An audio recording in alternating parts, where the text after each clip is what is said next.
ജീവധാര ജീവമൊഴി കാൽവരിനാഥന്റെ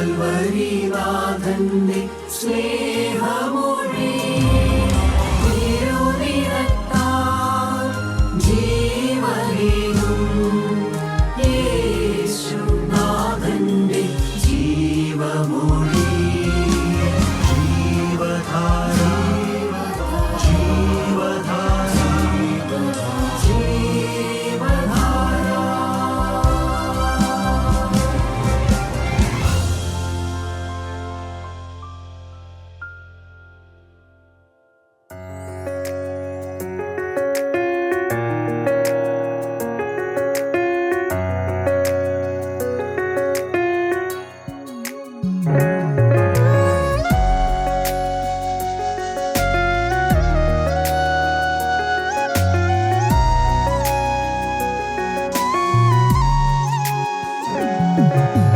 വാഴ്ത്തുന്നു ഞാൻ അത്യുന്നതനെ, വാനവും ഭൂമിയും ചമച്ചവനെ.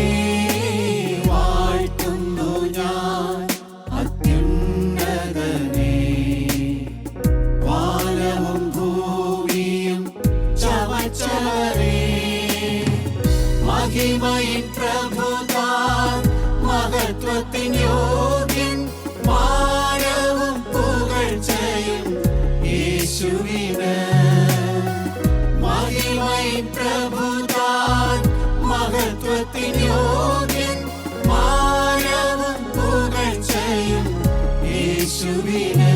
യേശുനാഥാ നീ എൻ ദൈവം, യേശുനാഥാ നീ എൻ ആശ്രയം, യേശുനാഥാ നീ എൻ ശൈലവും എന്റെ കോട്ടയും നീ മാത്രമേ. യേശുനാഥാ നീ എൻ ദൈവം, യേശുനാഥാ നീ എൻ ആശ്രയം, യേശുനാഥാ നീ എൻ ശൈലവും എന്റെ കോട്ടയും നീ മാത്രമേ.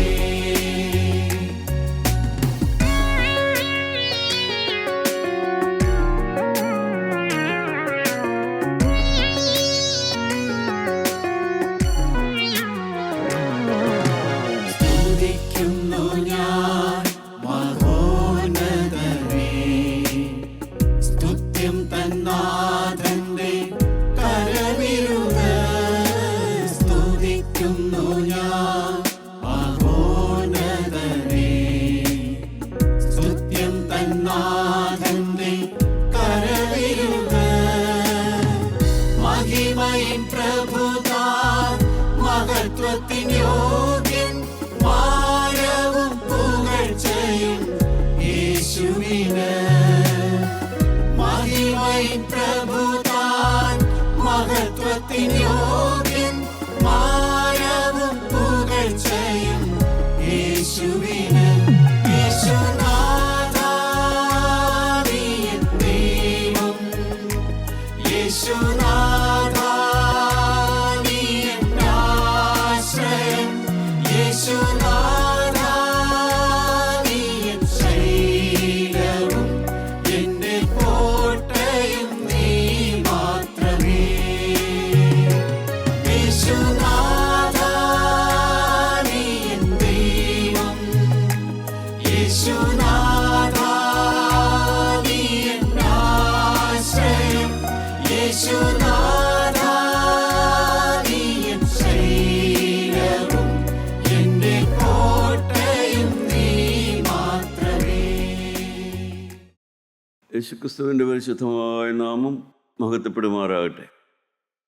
ഇന്നത്തെ ചിന്തയ്ക്കായി 2-ാം സങ്കീർത്തനം 12-ാമത്തെ വാക്യം വായിക്കാം. പിന്നീട് മത്തായിയുടെ സുവിശേഷം 23-ാം അധ്യായം 37-ാമത്തെ വാക്യവും വായിക്കാം. സങ്കീർത്തനം 2:12. അവൻ കോപിച്ചിട്ട് നിങ്ങൾ വഴിയിൽ വെച്ച് നശിക്കാതിരിപ്പാൻ പുത്രനെ ചുംബിപ്പീൻ. അവൻ്റെ കോപം ക്ഷണത്തിൽ ജ്വലിക്കും, അവനെ ശരണം പ്രാപിക്കുന്നവരൊക്കെയും ഭാഗ്യവാന്മാർ. ദൈവത്തിന് സ്തോത്രം. മത്തായിയുടെ സുവിശേഷം 23-ാം അധ്യായം 37-ാമത്തെ വാക്യം. യെരുശലേമേ, യെരുശലേമേ, പ്രവാചകന്മാരെ കൊല്ലുകയും നിന്റെ അടുക്കൽ അയച്ചിരിക്കുന്നവരെ കല്ലെറിയുകയും ചെയ്യുന്നവളെ, കോഴി തൻ്റെ കുഞ്ഞുങ്ങളെ ചിറകിൻ കീഴിൽ ചേർക്കും പോലെ നിന്റെ മക്കളെ ചേർത്തുകൊള്ളുവാൻ എനിക്ക് എത്ര വട്ടം മനസ്സായിരുന്നു, നിങ്ങൾക്കോ മനസ്സായില്ല.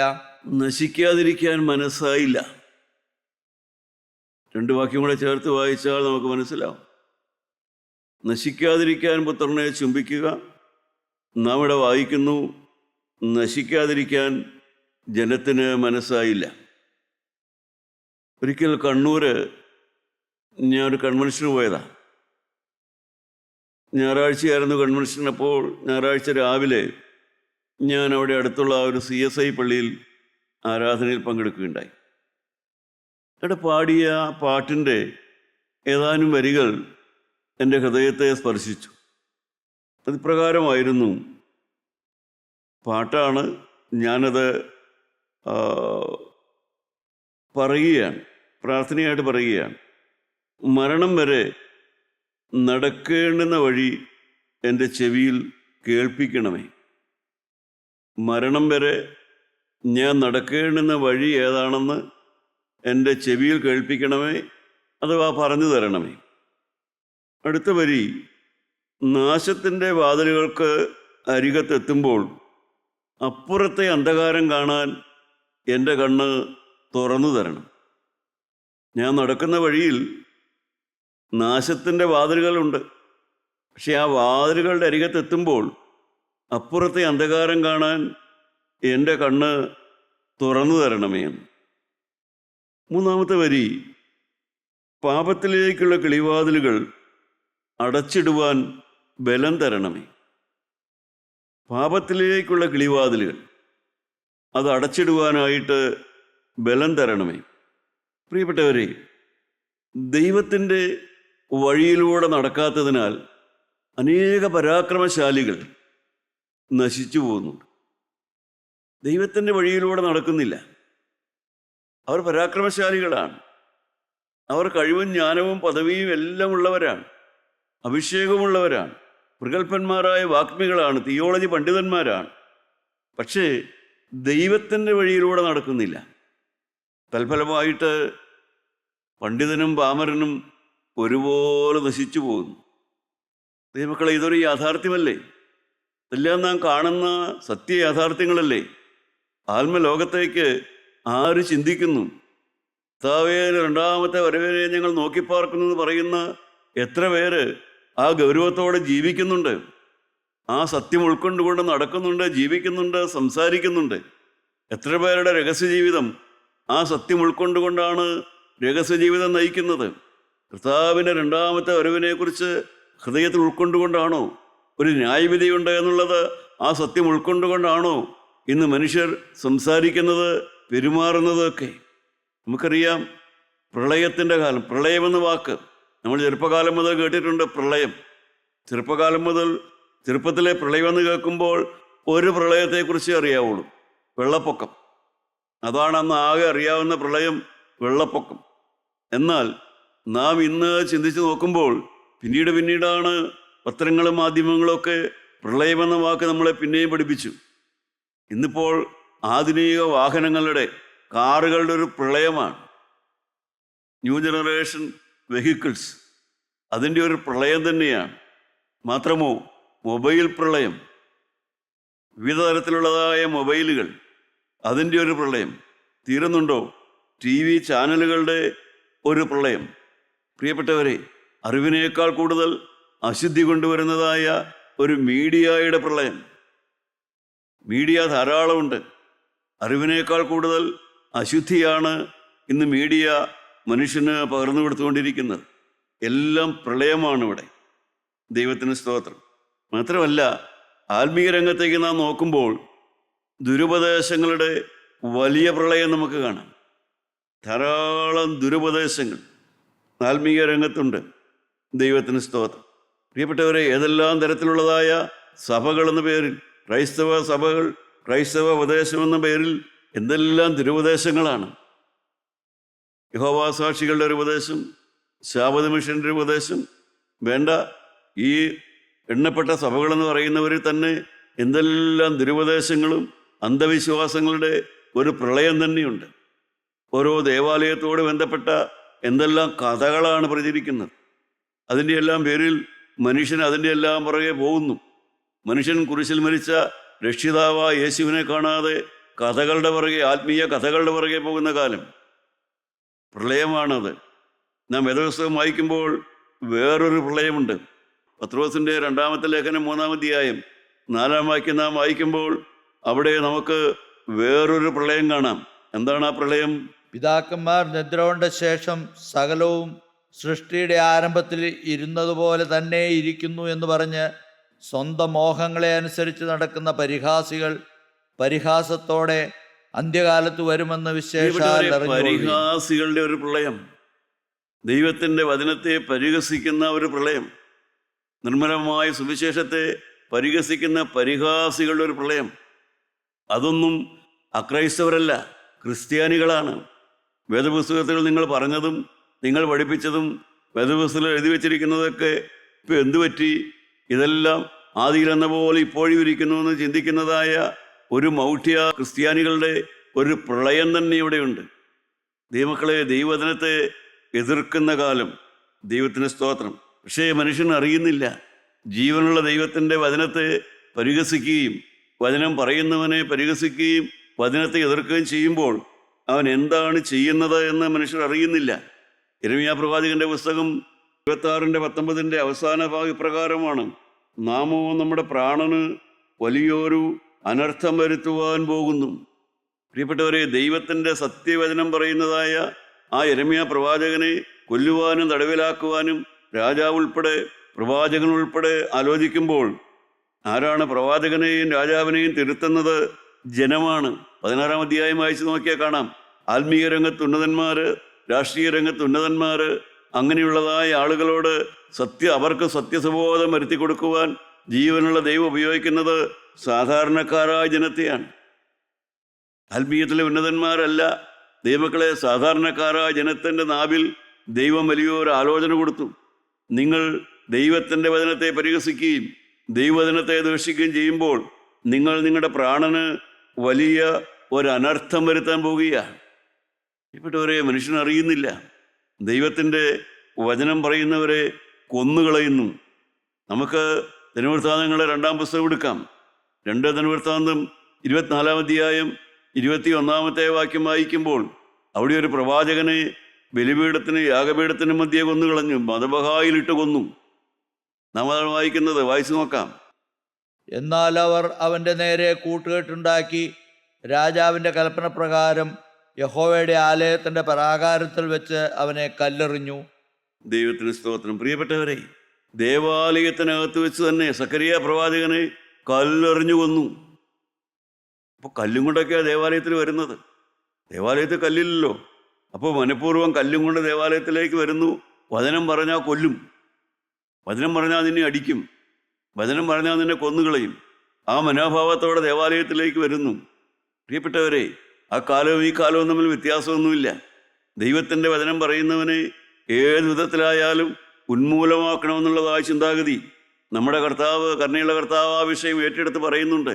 അതാണ് മത്തായിയുടെ സുവിശേഷം 23-ാം അധ്യായം 35-ാമത്തെ വാക്യം.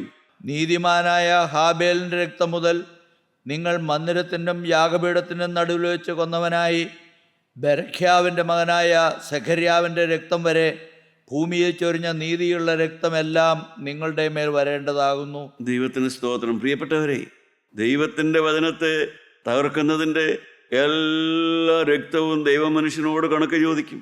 1-ാമത്തെ രക്തസാക്ഷിയാണ് ഹാബേൽ. പഴയ നിയമത്തിലെ അവസാനത്തെ രക്തസാക്ഷിയാണ് സഖറിയാവ്. ദൈവത്തിന് സ്തോത്രം. ഈ 1-ാമത്തെ രക്തസാക്ഷിയും അവസാനത്തെ രക്തസാക്ഷിയും ഇടയിൽ എത്രയോ രക്തസാക്ഷികൾ ദൈവത്തിൻ്റെ വചനം പറഞ്ഞതിൻ്റെ പേരിൽ കൊന്നുകളഞ്ഞു. നമ്മുടെ കരുണയുള്ള കർത്താവ് പറഞ്ഞു, അതിൻ്റെ ഓരോ തുള്ളി ചോരയും നിങ്ങളോട് ചോദിക്കുമെന്ന്. പ്രിയപ്പെട്ടവരെ, ദൈവത്തിൻ്റെ വചനം പറയുന്നവരെയും ദൈവത്തിൻ്റെ വചനത്തിന് വേണ്ടി നിൽക്കുന്നവരെയും ദൈവമക്കളെ പരിഹസിക്കാതിരിക്കുക, തകർക്കാതിരിക്കുക, അല്ലെങ്കിൽ അതിൻ്റെ എല്ലാം ഓരോ തുള്ളി ചോരയ്ക്കും നിങ്ങൾ അന്ത്യനാളിൽ ദൈവത്തിൻ്റെ മുമ്പാകെ കണക്ക് പറയേണ്ടതായിട്ട് വരും. എന്നാൽ ജീവനുള്ള ദൈവം നമ്മളോട് മനസ്സലിവുള്ളവനാണ്. മത്തായി 23 അതിൻ്റെ 37 വാക്യത്തിൽ തൊട്ട് ഞാൻ വായിച്ചതായ കണക്ക് ചോദിക്കുമെന്ന് പറഞ്ഞ വാക്ക് കഴിഞ്ഞിട്ട് അടുത്ത വാക്യത്തിലാണ് നാം വായിക്കുന്നത്. 37 വാക്യം എന്താണ് നാം വായിക്കുന്നത്? യെരുശലേമേ, യെരുശലേമേ, പ്രവാചകന്മാരെ കൊല്ലുകയും നിന്റെ അടുക്കൽ അയച്ചിരിക്കുന്നവരെ കല്ലെറിയുകയും ചെയ്യുന്നവളെ, കോഴി തൻ്റെ കുഞ്ഞുങ്ങളെ ചെറിയ കീഴിൽ ചേർക്കും പോലെ നിന്റെ മക്കളെ ചേർത്തുകൊള്ളുവാൻ എനിക്ക് എത്ര വട്ടം മനസ്സായിരുന്നു. പ്രിയപ്പെട്ടവരെ, 35 വാക്യത്തിൽ പറഞ്ഞു, എല്ലാ രക്തവും നിങ്ങളുടെ മേൽ വരേണ്ടതായിരുന്നു. ഇതിനൊക്കെയും ഈ തലമുറയിൽ വരുമെന്ന് സത്യമായിട്ട് നിങ്ങളോട് പറയുന്നു. ദൈവകോപം നിങ്ങളുടെ മേൽ വരേണ്ടതാണ്. ദൈവകോപം നിങ്ങളുടെ തലമുറയെ ബാധിക്കേണ്ടതാണ്. നിങ്ങളുടെ കഴിഞ്ഞകാല ജീവിതം വെച്ച് നോക്കിയാൽ പ്രിയപ്പെട്ടവരെ, ദൈവത്തിനും ദൈവവചനത്തിനും എതിരായി ദൈവവചനത്തെ പരിഹസിച്ചു, ദൈവാത്മാവുള്ള ദൈവമക്കളെ നിങ്ങൾ ഉപദ്രവിച്ചു. അതിനെല്ലാം നിങ്ങളുടെ തലമുറയിലേക്ക് അതിൻ്റെ ശിക്ഷ വരേണ്ടതാണ്. നിങ്ങൾ വഴിയിൽ വെച്ച് പെട്ടുപോകേണ്ട മനുഷ്യനാണ്. എന്നാൽ നിത്യനായ ദൈവം പറയുന്നു, അതിൻ്റെ അടുത്ത വരിയാണ് നാം വായിച്ചത്, യെരുശലേമേ, യെരുശലേമേ, കോഴി തൻ്റെ കുഞ്ഞുങ്ങളെ ചേർക്കും പോലെ നിങ്ങൾ എത്ര വട്ടം ചേർത്തുകൊള്ളുവാൻ എനിക്ക് മനസ്സായിരുന്നു. പ്രിയപ്പെട്ടവരെ, നിത്യനായ ദൈവത്തിന് ശിക്ഷിക്കുന്നതിലല്ല താല്പര്യം. എന്തിനു നശിക്കുന്നു എന്നാണ് ദൈവം ചോദിക്കുന്നത്. എന്തിനാണ് നശിക്കുന്നത്? എന്തിനാണ് മരിക്കുന്നത്? എന്തിനാണ് ഒരു പാപി തൻ്റെ പാപത്തിൽ മരിക്കുന്നത്? അവൻ നിൻ്റെ പാപം വിട്ട് തിരികെ എത്രയേ വേണ്ടത് എന്ന് ദൈവമക്കളെ എഹെസ്കേൽ പ്രവാചകനിലൂടെ ദൈവം പറയും. എന്തിന് പാപത്തിൽ മരിക്കണം? പ്രിയപ്പെട്ടവരെ, കർത്താവായ യേശുക്രിസ്തു കാൽവരിയിൽ മരിച്ചു. അവൻ്റെ രക്തത്തിൻ്റെ ശക്തി പ്രവർത്തിക്കുന്നതായ കൃപായുഗത്തിൽ ആരും നശിക്കേണ്ട കാര്യമില്ല. ദൈവമക്കളെ, നിങ്ങളുടെ പ്രാണന് നിങ്ങൾ ഉത്തരവാദികളാണ്. നിങ്ങൾ സ്വയം തീരുമാനിക്കാതെ നിങ്ങളെ സ്വർഗത്തിലെത്തിക്കുവാൻ ആർക്കും കഴിയുകയില്ല. എനിക്ക് സ്വർഗരാജ്യത്തിൽ എത്തണമെന്നുള്ളതായ സ്വയമായ നിർണയവും തീരുമാനത്തോടുകൂടെ ഈ ഭൂമിയിൽ ജീവിച്ച് മരിക്കുക അല്ലാതെ ദൈവമക്കളെ നിങ്ങൾക്ക് ബോധിച്ചതുപോലെ ജീവിച്ച് നിങ്ങൾക്ക് തോന്നിയതുപോലെ നടന്ന് അവസാനം മരിച്ചു കഴിയുമ്പോൾ നിങ്ങളുടെ തലക്കൽ വന്ന് ആര് പ്രാർത്ഥിച്ചാലും നിങ്ങളെ സ്വർഗത്തിലെത്തിക്കുവാൻ കഴിയുകയില്ല. നിങ്ങളുടെ പ്രാണന് നിങ്ങൾ ഉത്തരവാദിയാണ്. ഭാഗ്യവാനായ പൗലോസിൻ്റെ വാക്കുകളാണ്, വേദപുസ്തകത്തിലെ വാക്കുകളാണ്. നിങ്ങളുടെ ആത്മാവിന് നീയാണ് ഉത്തരവാദി. അതിൻ്റെ ബോധം നിനക്കില്ലെങ്കിൽ ആര് വിചാരിച്ചാലും ദൈവമക്കളെ മരണാനന്തര ശുശ്രൂഷകൾ കൊണ്ടോ നല്ല ശവസംസ്കാരം കൊണ്ടോ മരണാനന്തര അടിയന്തരങ്ങൾ കൊണ്ടോ നിൻ്റെ ആത്മാവിന് യാതൊരു ഗുണം വരുത്തുവാൻ കഴിയില്ല. ജീവിച്ചിരിക്കുന്ന കാലത്ത് നീ തന്നെ തീരുമാനിക്കണം ദൈവരാജ്യത്തിൽ എനിക്ക് എത്തണമെന്നുള്ളത്. അതാണ് കർത്താവ് പറഞ്ഞത്. കർത്താവിന് മനസ്സാണ്, പക്ഷേ ജനത്തിന് മനസ്സില്ല. ഇപ്പോഴും ഈ കാലത്ത് അതെ, ഇതെല്ലാം ഇത്രയേറെ വചനത്തിലുണ്ടെങ്കിലും ഇപ്പോഴും കർത്താവിൻ്റെ വഴിയിലേക്ക് വരാൻ ജനത്തിന് മനസ്സില്ല. പ്രിയപ്പെട്ടവരെ, ദൈവത്തിന് സ്തോത്രം. എന്നാൽ മനസ്സുള്ളവരുണ്ടല്ലോ. എല്ലാവരും ഒരുപോലെയല്ലല്ലോ. ദൈവമക്കളെ, ചുരുക്കമുണ്ട്. ഭൂരിപക്ഷവും നശിക്കുന്നെങ്കിലും ഒരു ന്യൂനപക്ഷമുണ്ട് അവിടെ. ദൈവമക്കളെ, ഇടുക്കുവാതിലൂടെ കിടക്കുവാൻ മനസ്സുള്ള ഒരു ചെറിയ കൂട്ടം ആളുകളുണ്ട്.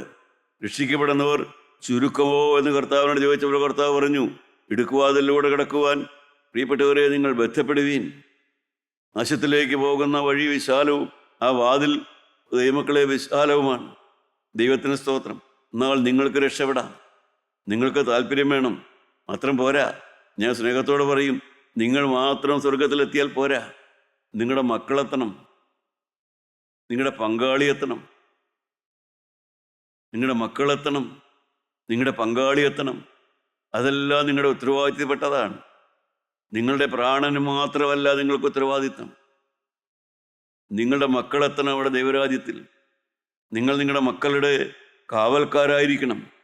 പോരാ, നിങ്ങളുടെ മക്കളുടെ മധ്യസ്ഥനായിരിക്കണം. നിങ്ങൾ നിങ്ങളുടെ മക്കളുടെ ആത്മാക്കളുടെ ഒരു മധ്യസ്ഥനായിരിക്കണം. നിങ്ങളൊരു ദാമ്പത്യമുള്ള ആളാണെങ്കിൽ, ഭർത്താവോ ഭാര്യയോ ആണെങ്കിൽ, നിങ്ങളുടെ പങ്കാളി സ്വർഗത്തിലെത്താൻ വേണ്ടി നിങ്ങളുടെ പങ്കാളിയുടെ ഒരു മധ്യസ്ഥനായി നിങ്ങൾ നിൽക്കണം. നിങ്ങൾക്ക് പ്രായമായ മാതാപിതാക്കന്മാരുണ്ടോ? നിങ്ങളുടെ മാതാപിതാക്കന്മാർ ദൈവരാജ്യത്തിലെത്തണമെന്ന് നിങ്ങൾക്കൊരാഗ്രഹം ഉണ്ടാകണം.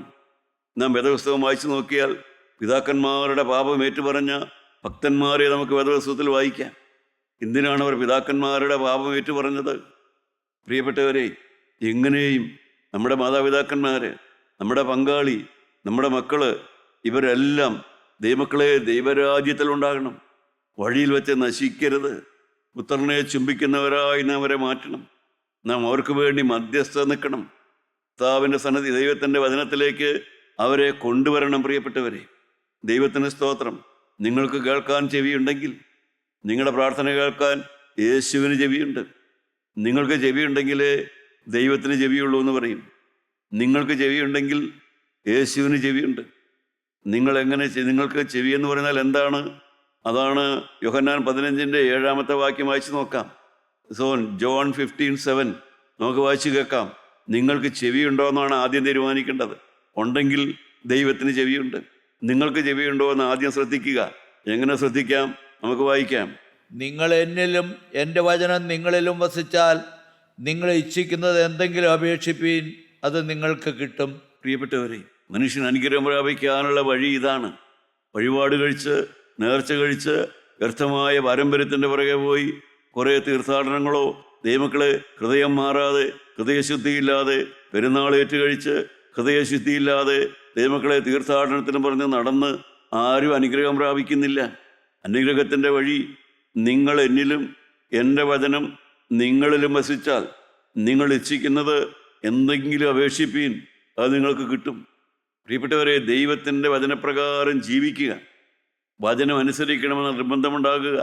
വചനം കേൾക്കാനുള്ള ചെവി ഉണ്ടാവുക. അങ്ങനെയാണെങ്കിൽ നിന്റെ പ്രാർത്ഥന കേൾക്കാനുള്ള ചെവി ദൈവത്തിനും ഉണ്ടാകും. നിനക്ക് വചനം കേൾക്കാനുള്ള ചെവി ഉണ്ടാകണം. പ്രിയപ്പെട്ടവരെ, ദൈവത്തിൻ്റെ വചനം നാം കേൾക്കാൻ താല്പര്യമുള്ളവരായിരിക്കണം. എങ്കിൽ മാത്രമേ നമ്മുടെ പ്രാർത്ഥന കേൾക്കാൻ ദൈവത്തിന് ചെവി ഉണ്ടാവുകയുള്ളൂ. നമ്മുടെ പങ്കാളികളെ ഓർത്ത്, മക്കളെ ഓർത്ത് പ്രാർത്ഥിക്കണം. പ്രിയപ്പെട്ടവരെ, മാനസാന്തരപ്പെട്ട് സ്നേഹത്തിൽ ജീവിക്കുക. നമ്മുടെ കുടുംബങ്ങളിൽ ഒരു മനസ്സോടുകൂടെ പ്രാർത്ഥിക്കുക. കുടുംബത്തിലെ ഓരോരുത്തരുടെയും ആവശ്യങ്ങൾ കുടുംബത്തിൻ്റെ ആവശ്യമായിട്ട് കർത്താവിന് മുമ്പിൽ അർപ്പിക്കുക. കുടുംബത്തിലെ ഓരോരുത്തരുടെയും ആവശ്യങ്ങളാണ്. അത് കുടുംബത്തിൻ്റെ ആവശ്യമായിട്ട് പറയുവാണ്ടൊക്കവണ്ണം ദൈവമക്കളെ, അതാണ് കുടുംബത്തിലെ സ്നേഹമെന്ന് പറയുന്നത്. കുടുംബത്തിലെ ഓരോരുത്തരുടെയും ആവശ്യങ്ങളുണ്ട്. അത് കുടുംബത്തിൻ്റെ ആവശ്യമായിട്ട് ദൈവസന്നിധിയിൽ കൊടുക്കുവാണ്ടൊക്കവണ്ണം നിങ്ങൾ ഐക്യമുള്ളവരാകണം. പ്രിയപ്പെട്ടവരെ, നിങ്ങളുടെ ഊണുമേശ ഒരു സമാധാനമുള്ള മേശയാകണം. പ്രവാചക പുസ്തകം വായിച്ചാൽ, രാജാക്കന്മാരുടെ 2-ാം പുസ്തകം 4-ാം അധ്യായം അതിന് 40-ാമത്തെ വാക്യത്തിൽ ഒരു വാക്കുമുണ്ട്. കലത്തിൽ മരണം എന്നാണ് ആ വാക്ക്. നമുക്ക് വായിച്ചു കേൾക്കാം. Death in the pot. അവർ അത് ആളുകൾക്ക് വിളമ്പി, അവർ പായസം കുടിക്കുമ്പോൾ നിലവിളിച്ചു, ദൈവപുരുഷനായുള്ളവേ, കലത്തിൽ മരണം എന്ന് പറഞ്ഞു. Death in the pot. പ്രിയപ്പെട്ടവരെ, ആഹാരം കഴിക്കുമ്പോൾ നല്ല ഭക്ഷണമാണ് കഴിച്ചത്, പായസമാണ് കഴിച്ചത്, പക്ഷേ ആളുകൾ മരിച്ചു. ദൈവമക്കളെ, അതിൻ്റെ വ്യാഖ്യാനം എന്തുവാകട്ടെ? നമ്മുടെ അനേകരുടെ ഊണുമേശയിലാണ് അനേകരുടെ ആത്മാവ് നശിക്കുന്നത്. ഭക്ഷണമേശയിലാണ് ഇന്ന് കുടുംബങ്ങൾ അനേകരുടെയും ആത്മാവ് നശിക്കുന്നത്. അവിടെയാണ് കലഹം, അവിടെയാണ് പിണക്കം, അവിടെയാണ് കോപം ഇളകുന്നത്, അവിടെയാണ് ആക്രോശം, അവിടെ നിന്നാണ് പിണങ്ങി മാറിപ്പോകുന്നത്. ഭക്ഷണം കഴിക്കാൻ ഒരുമിച്ച് വന്നാൽ എഴുന്നേറ്റ് പോകുന്നതല്ല അവസ്ഥ. കലത്തിൽ മരണം. ഊണുമേശയിൽ ഭക്ഷണം വിളമ്പിയപ്പോൾ ആത്മാക്കൾ മരിച്ചു. ഇതെല്ലാം നമ്മുടെ ഭവനങ്ങളിൽ ഇന്നും നടക്കുന്നു. ഭക്ഷണമേശയിൽ വെച്ച് ആത്മാവ് നശിച്ചു പോകുന്നു. പ്രിയപ്പെട്ടവരെ, ദൈവത്തിന് സ്തോത്രം. ജീവനുള്ള ദൈവത്തിൻ്റെ ആത്മാവില്ലാത്ത അനേക ക്രൈസ്തവരെ നമുക്ക് കാണാം. കാരണം അവർക്ക് കണ്ണുനീരില്ല, അവരുടെ അകത്ത് ആത്മാവില്ല. ആത്മാവില്ലാത്തത് കൊണ്ട് കണ്ണുനീരില്ല, അകത്ത് ആത്മാവില്ല. അതുകൊണ്ട് അവർക്ക് ശാഠ്യമാണ്, അവർക്ക് കോപമാണ്, അവർക്ക് ആക്രോശമാണ്, അവർ പിടിക്കുന്നത് പിടിവാശിക്കാരാണ്. അവർക്ക് കണ്ണുനീരില്ല, കാരണം നനയുന്ന കണ്ണില്ല അവർക്ക്. കാരണം അകത്ത് പരിശുദ്ധാത്മാവില്ല. പ്രാവിൻ്റെ കണ്ണ് പോലെയുള്ള കണ്ണുകളില്ല. പ്രാവ് കുറുകുന്നത് പോലെ അനുതാപത്തിൻ്റെ വാക്കുകൾ ഇന്ന് മനുഷ്യരുടെ നാവിലില്ല. അനുതാപമില്ലാത്ത ക്രിസ്ത്യാനി അഥവാ ആത്മാവില്ലാത്ത ക്രിസ്ത്യാനി, അനുതാപമില്ലാത്ത ക്രിസ്ത്യാനി, കണ്ണുനീരില്ലാത്ത ക്രിസ്ത്യാനികളെ കുറിച്ച് നമുക്ക് ഒറ്റവാക്കിൽ പറയാം, അവർ ആത്മാവില്ലാത്ത ക്രിസ്ത്യാനികളാണ്. ആത്മാവില്ലാത്ത ക്രിസ്ത്യാനി. അത്രയേ ഉള്ളൂ പ്രിയപ്പെട്ടവരെ. വളരുവാൻ അവർക്ക് ആഗ്രഹമില്ല. ശരിയാണോ തെറ്റാണോ, ഒരു കാര്യം ചെയ്യുന്നത് ശരിയാണോ തെറ്റാണോ എന്നൊക്കെ മാത്രമേ ചിന്തിക്കുന്നുള്ളൂ. അതിലുപരിയായിട്ട് യേശുവിൻ്റെ സ്വഭാവം എനിക്ക് വേണമെന്നുള്ളതായ ആഗ്രഹമില്ല. നാവ് കൊണ്ട് ജയിക്കാൻ നോക്കുന്നു. അനേകരും ജയിക്കാൻ നോക്കുന്നത് നാവ് കൊണ്ടാണ്. ഞാൻ പറഞ്ഞത് ശരി, ഞാൻ ചെയ്തത് ശരി, ആ ന്യായവാദം കൊണ്ട് കഴിയുന്ന ആളുകൾ. എന്നാൽ യേശുവിനെ പോലെ ആകാനുള്ളതായ ആഗ്രഹമില്ല. പ്രിയപ്പെട്ടവരെ, ദൈവനാമത്തെ പെടുമാറാകട്ടെ. പരിശുദ്ധാത്മാവിന് വേണ്ടി പ്രാർത്ഥിച്ചാലേ അകത്ത് പരിശുദ്ധാത്മാവ് വരികയുള്ളൂ. നിങ്ങൾ നശിക്കാതിരിക്കണമെങ്കിൽ പുത്രനെ ചുംബിച്ചു കൊള്ളുവീൻ. പ്രിയപ്പെട്ടവരെ, അനുതാപമുള്ള ഒരു ഹൃദയമുണ്ടാകണം. കണ്ണുനീരുള്ളതായ ഒരു വ്യക്തിയായി മാറുക. അതെല്ലാം ആത്മാവ് വരുമ്പോൾ നടക്കും. പ്രിയപ്പെട്ടവരെ, നമ്മുടെ ഹൃദയം കുറുകാൻ തുടങ്ങും. നമ്മുടെ കഴിഞ്ഞകാല പാപങ്ങൾ നമ്മുടെ ഹൃദയത്തിലേക്ക് പൊങ്ങി വരാൻ തുടങ്ങും. എന്തിനാണത്? നമുക്ക് എളിമ കിട്ടാൻ വേണ്ടിയിട്ടാണ്. ഞാനൊരിക്കലൊരു പുസ്തകം വായിച്ച് ഓർക്കുന്നു.